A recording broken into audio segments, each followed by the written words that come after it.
दोस्तों, अगर आप कार के शौकीन हैं तो आपकी फेवरेट कार की लिस्ट में लैम्बोर्गिनी का नाम तो जरूर शामिल होगा। इटली की कंपनी द्वारा बनाई गई यह कार आपको बड़े बड़े रईसों के घर के गैराजों में देखने को मिल जाएगी। लैम्बोर्गिनी के बारे में हम और आप तो जानते ही हैं। ये स्पोर्ट कार दिखने में जितनी शानदार है, इसकी कीमत दोस्तों उतनी ही ज्यादा है। लेकिन दोस्तों, बहुत कम लोग होंगे जिनको इस कार को बनाने वाले व्यक्ति का सफर मालूम होगा। दोस्तों, एक कैदी होने से लेकर फरारी कंपनी के फाउंडर होने तक का सफर तय किया और इनका नाम है दोस्तों एंजो फरारी। दोस्तों, इस शख्स ने यह साबित कर दिया कि अपनी बेइज्जती का बदला अपनी सफलता से कैसे लिया जाए। दोस्तों, इस कहानी की शुरुआत होती है 28 अप्रैल 1916 से, जहां दोस्तों इटली के एक शहर रेनेजो में फेरोसियो लैम्बोर्गिनी का जन्म हुआ था। दोस्तों, यह एक साधारण किसान परिवार से ताल्लुक रखते थे। फिरोसिया के माता पिता दोनों के दोनों वाइन बनाने के लिए अंगूर की खेती किया करते थे। साथ ही दोस्तों, वह अपने बेटे को अच्छी वाइन बनाने के तरीके भी बताया करते थे। वह अपने पिता की बात को ध्यान से सुनते जरूर थे, लेकिन दोस्तों उन्हें कभी भी खेती और किसानी में इंटरेस्ट था ही नहीं। उन्हें तो मैकेनिकल चीजों में ज्यादा इंटरेस्ट था दोस्तों। इसीलिए वो अपने खाली टाइम में खेती में इस्तेमाल होने वाले ट्रैक्टर और बाकी के उपकरणों को फिक्स करने में लगाया करते थे अपने वक्त को। दोस्तों, अपने इस जुनून के चलते उन्होंने एक मैकेनिकल कॉलेज में एडमिशन ले लिया, जिसके बाद दोस्तों उन्होंने खेती के काम में कभी पीछे मुड़कर देखा ही नहीं। दोस्तों, उन्हें गाड़ी बनाने का बहुत शौक था और दोस्तों बाद में अपने इसी शौक को पूरा करने के लिए उन्होंने कैवेलियर रिगी नाम की एक कंपनी में काम करना शुरू कर दिया, जो कि दोस्तों इटली के आर्मी मशीनों को मेंटेन करती थी। दोस्तों, यहाँ पर उन्होंने काफी वक्त तक काम सीखा। इस कंपनी में थोड़े टाइम तक आर्मी के व्हीकल मेंटेन करने के बाद दूसरे वर्ल्ड वॉर में इटालियन एयर फोर्स के साथ जुड़े और दोस्तों बतौर मैकेनिक वायुसेना के साथ रहने लगे। काफी समय तक युद्ध होने के बाद जब दोस्तों इटली के एक एरिया ने सरेंडर कर दिया, तब दोस्तों फिरोसियो की पोस्टिंग उसी जगह पर थी। अब वह पूरा एरिया जर्मन नेशन के कब्जे में आ गया था। उनके कब्जे में आने के बाद शुरू में तो सब चीजें बहुत ही ठीक रही, फिर बाद में दोस्तों वहाँ रहने वाले सभी इटालियंस को कैदी बना दिया गया, जिसमें दोस्तों फेरोसियो भी शामिल थे। अब तो दोस्तों हम सभी जानते हैं कि विश्व युद्ध के दौरान कैदी बनाए लोगों के साथ कैसा सुलूक किया जाता है। फिरोसियो को भी उस समय इन सब बुरे स्थितियों से गुजरना पड़ा था, लेकिन दोस्तों उन्होंने वहाँ पर भी अपने मैकेनिकल स्किल को नहीं छोड़ा और कैदी रहते हुए भी कई सारे प्रॉब्लम को सॉल्व किया और दोस्तों जर्मन आर्मी के कई सारे गाड़ियों को भी ठीक किया। उनके इसी व्यवहार को देखते हुए उनको कुछ ही सालों में छोड़ दिया गया, यानी कि रिहा कर दिया गया था। फिरोसियो के लिए वह समय काफी ज्यादा मुश्किलों से भरा था दोस्तों, क्योंकि दोस्तों उसी समय उनकी पहली पत्नी की मौत हो गई थी, उनके पहले बच्चे को जन्म देते हुए। उनकी पत्नी का नाम था क्लेलिया। दोस्तों, इन सभी चीजों से बाहर निकलने के लिए, यानी कि इन सभी मानसिक तनाव से बाहर निकलने के लिए फिरोसियो ने अपने आप को काम में लगा दिया। उस समय फिरोसियो लॉरीज, ट्रैक्टर और वॉर से जुड़े व्हीकल्स को फिक्स करने का काम किया करते थे। लेकिन दोस्तों एक दिन अचानक से फिरोसियो के पास उनके पिता का खत आया और दोस्तों उनके पिता ने उनसे कहा कि उनको अपने खेतों के लिए ट्रैक्टर्स की जरूरत है, क्योंकि दोस्तों वर्ल्ड वॉर की तबाही की वजह से पहले ही काफी नुकसान हो चुका था और दोस्तों उनके पिता इन सब चीजों से बाहर आने के लिए खेती पर ज्यादा ध्यान देना चाहते थे। फिरोसियो के पिता के इस खत ने उनकी जिंदगी पूरी तरीके से बदल कर रख दी, क्योंकि दोस्तों इन सब चीजों के बाद उनको ये आइडिया आया कि एग्रीकल्चर में इस्तेमाल होने वाली मशीनों को बनाकर वो लोगों के मदद के साथ साथ खुद का भी बिजनेस स्टार्ट कर सकते हैं। लेकिन दोस्तों इसे शुरू करना इतना भी आसान नहीं था, क्योंकि दोस्तों इसे स्टार्ट करने के लिए उन्हें बेस्ट इक्विपमेंट की जरूरत थी। फिर दोस्तों फिरोसियो ने सोचा कि क्यों न युद्ध के समय छोड़ी गई मिलिट्री मशीनों का इस्तेमाल करके नया ट्रैक्टर बनाया जाए। और दोस्तों अपनी इसी सोच पर काम करते वक्त उन्होंने एक ऐसा ट्रैक्टर तैयार किया जिसे महंगे पेट्रोल के बजाय सिर्फ डीजल पर चलाया जा सकता था। धीरे धीरे काम करते करते फिरोसियो ने अपनी खुद की कंपनी लैम्बोर्गिनी ट्रेटोरी को खोली। दोस्तों उनका बिजनेस धीरे धीरे रफ्तार पकड़ने लगा था, इसीलिए दोस्तों उन्हें अपना प्रोडक्शन बढ़ाने के लिए जगह के साथ साथ बाकी चीजों की भी बहुत जरूरत पड़ने लगी थी। अपने बेटे की मेहनत को देखकर उनके पिता ने अपनी सारी प्रॉपर्टी को बेचकर अपने बेटे को पैसे दे दिए, जिसका इस्तेमाल दोस्तों वह अपने बिजनेस को आगे बढ़ाने में कर सकते थे। दोस्तों फिरोसियो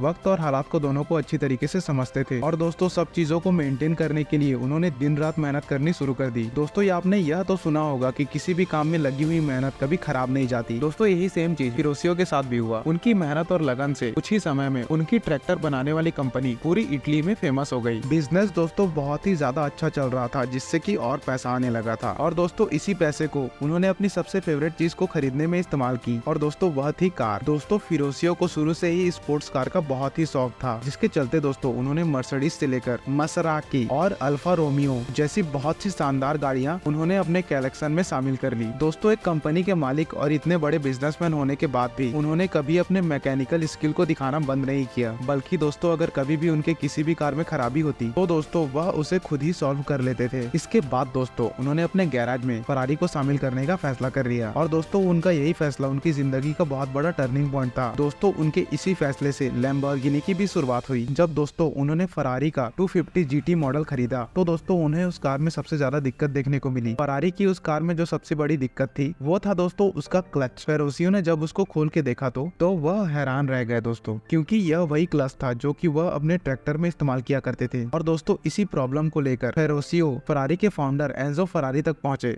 अब दोस्तों जाहिर सी बात है, अब कोई आदमी किसी इतने बड़े कंपनी के मालिक को आकर कहे कि आपके गाड़ी के पार्ट्स खराब हैं या दोस्तों आपकी गाड़ी ही खराब है, तो दोस्तों उस स्थिति में वह आदमी दो ही काम कर सकता है, या तो अपने मॉडल की गलती सुनकर उसे ठीक करेगा या फिर दोस्तों उस बात को सुनकर उसे अपनी बेइज्जती समझेगा और सामने वाले पर भड़क जाएगा और उसको वहां से बाहर निकाल देगा। और दोस्तों एंजो ने भी सेम यही किया। वो फेरोसियो पर बहुत ज्यादा भड़क गए और दोस्तों उन्होंने कहा कि गलती क्लच की नहीं है बल्कि कार को चलाने वाले उस इंसान की है। और दोस्तों उन्होंने यह भी कहा कि तुम जैसे ट्रैक्टर चलाने वाले आदमी को फरारी कहाँ ही समझ आने वाली है। और वहीं पर दोस्तों फेरोसियो को एंजो की बात दिल पर चुभ गई और दोस्तों एंजो के इसी बात को अपने दिल पर गांठ बांधकर वो अपने एक नए सफर पर निकल गए। दोस्तों उन्होंने यह तय कर लिया कि अब वह दुनिया को दिखाएंगे कि असली स्पोर्ट कार होती क्या है। फेरोसियो के दिमाग में यह बात दौड़ने लगी कि उन्हें किसी भी तरीके से वर्ल्ड की बेस्ट स्पोर्ट कार बनानी होगी। अपने इसी मुकाम को हासिल करने के लिए उन्होंने लैम्बोर्गिनी की एक और कंपनी खोली, जिसमें दोस्तों कार मैन्युफैक्चरिंग करने वालों को रखा गया और वर्कर्स को भी अपने साथ रखा। फेरोसियो ने अपनी पहली गाड़ी को बनाने का डिजाइन बनाना शुरू किया, क्योंकि दोस्तों वह अच्छी तरीके से जानते थे कि उनको कैसी गाड़ी चाहिए। कुछ ही महीनों की मेहनत के बाद उन्होंने पहली अपनी रेसिंग कार तैयार कर ली, जिसको दोस्तों उन्होंने नाम दिया लैम्बोर्गिनी 350 GTI। इसमें दोस्तों V12 engine, 5 speed transmission, 4 wheel disc brake और दोस्तों 4 व्हील सस्पेंशन। इस गाड़ी को सबसे पहले दोस्तों टोरेंट मोटर शो में पेश किया गया, जिसकी दोस्तों बहुत से लोगों ने तारीफ भी की। दोस्तों इस चीज से फेरोसियो ने एंजो को यह समझा दिया कि वह सिर्फ एक किसान या ट्रैक्टर चलाने वाले आदमी नहीं है, बल्कि दोस्तों वह एक मैकेनिकल एक्सपर्ट भी हैं, जो कि दोस्तों कुछ भी कर सकते हैं। वक्त धीरे धीरे बीतता गया दोस्तों। लैम्बोर्गिनी का कार मार्केट में डिमांड बढ़ता चला गया और खासकर दोस्तों उसकी स्पोर्ट्स कार वाली एडिशन को लोग ज्यादा पसंद कर रहे थे। लैम्बोर्गिनी की पॉपुलर डिमांड को देखते हुए सन 1966 में इसके दो और नए मॉडल को निकाला गया, जिसमें कि दोस्तों एक मॉडल का नाम था 400 GT और दूसरे का नाम था दोस्तों म्यूरा P400। दोस्तों यह दोनों के दोनों मॉडल आते ही ट्रेंड करने लगे। बाद में दोस्तों म्यूरा P400 सुपर कार लोगों के बीच एक सुपर कार और स्पीड कार के तौर पर फेमस हो गई, जिसका इंजन दोस्तों किसी भी हाई परफॉर्मेंस कार के मुकाबले काफी ज्यादा बेहतर था। अपने इसी कामयाबी के चलते लैम्बोर्गिनी आगे चलकर अपना एक से बढ़कर एक मॉडल निकालने लगी कार्स का, जिसमें कि दोस्तों स्पाडा